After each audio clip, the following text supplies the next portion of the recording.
Father's Day. The child who spends her life trying to earn love eventually discovers that love was never supposed to be earned. My name is S. Father's Day.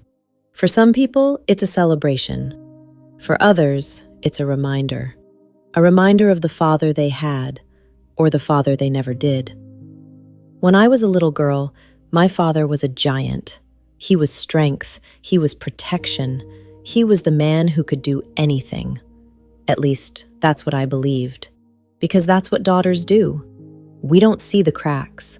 We don't see the wounds. We don't see the little boy hiding behind the man. We see our hero. And for a long time, I saw mine. Then life happened, and little by little, the image began to change. The warrior became human. The giant became smaller.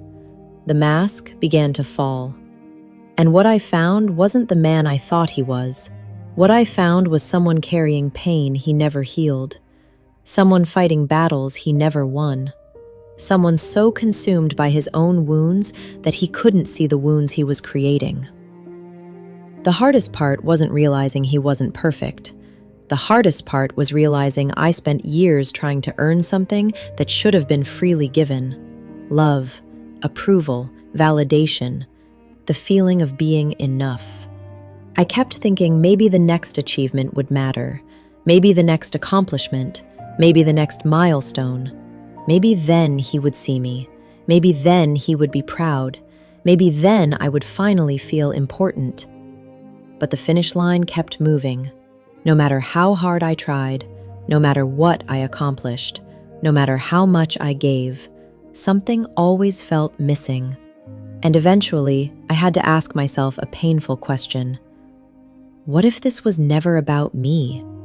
What if I wasn't the problem?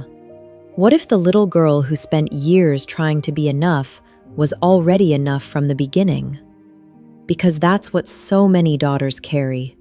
The belief that if they were prettier, smarter, stronger, quieter, better, they would finally be chosen, finally be valued, finally be loved. But some wounds don't come from what was said. They come from what was never said.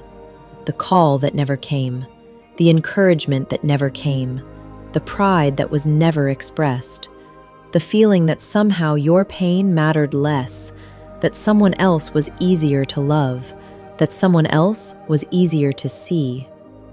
And eventually, you stop asking. Not because the need goes away, because disappointment becomes familiar. You learn how to carry the weight. You learn how to survive without the answer. You learn how to stop expecting.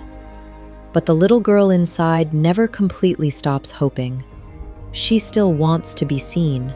She still wants to be chosen. She still wants her father. And that's what makes Father's Day difficult for some of us. Not anger, grief. Grief for the relationship we wanted. Grief for the conversations that never happened.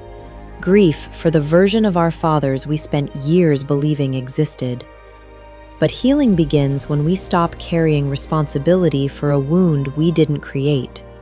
When we stop blaming ourselves for someone else's inability to love the way we needed. When we stop chasing approval that may never come. Because the truth is this: you were never hard to love. You were never less valuable. You were never less important. You were never forgotten because you lacked worth. You were standing in front of someone who couldn't give what they never learned to give themselves. That truth doesn't erase the pain, but it does set you free. So today, if Father's Day hurts, let it hurt. Tell the truth. Grieve what was missing. Honor the little girl who spent years trying. Then give her something she may have never received. Compassion. Because she deserved more. She deserved to be heard. She deserved to be valued. She deserved to be loved. And none of that was too much to ask. My name is S, and sometimes healing isn't finding the father you needed. Sometimes healing is finally realizing you no longer need his permission to know your worth.